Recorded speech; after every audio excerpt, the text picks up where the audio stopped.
I don't know if you've seen the pictures of blocks of cheese with security tags on them, but there seems to be something real happening in supermarkets that hasn't happened before.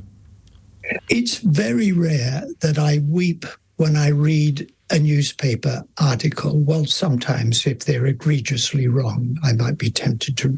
But when I read a newspaper article saying that some supermarkets were hiding baby milk formula for babies, oh my God, my blood ran cold. Hiding because it was too expensive and they didn't want it to be... They didn't want it to be stolen. I mean, give it away.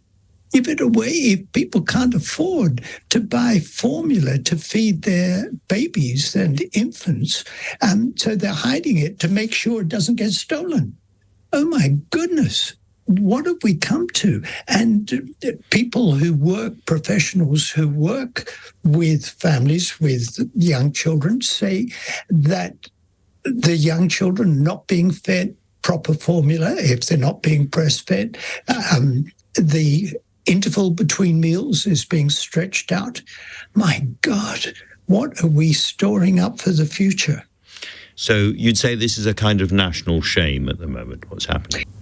It's a national shame and it's a crisis. So a shame, yes, it's an ongoing problem, but it's getting dramatically worse. If you had the hypothesis that the government was seeking to destroy the National Health Service, if that were your hypothesis, all the data that we're seeing are consistent with that hypothesis.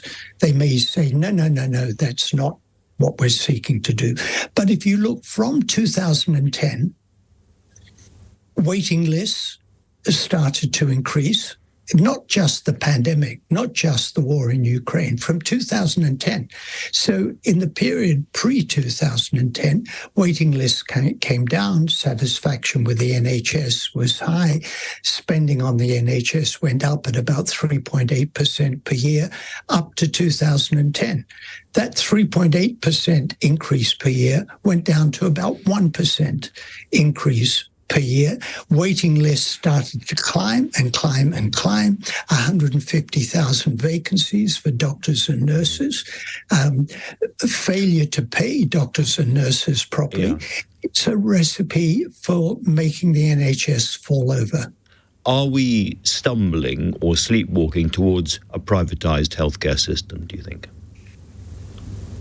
Well, that's why I say if you had the hypothesis that this was a sort of a malicious undermining of the NHS, the data we're seeing are consistent with the hypothesis. I have no special insight into what motivates ministers, but they're not behaving as if they want to preserve our NHS.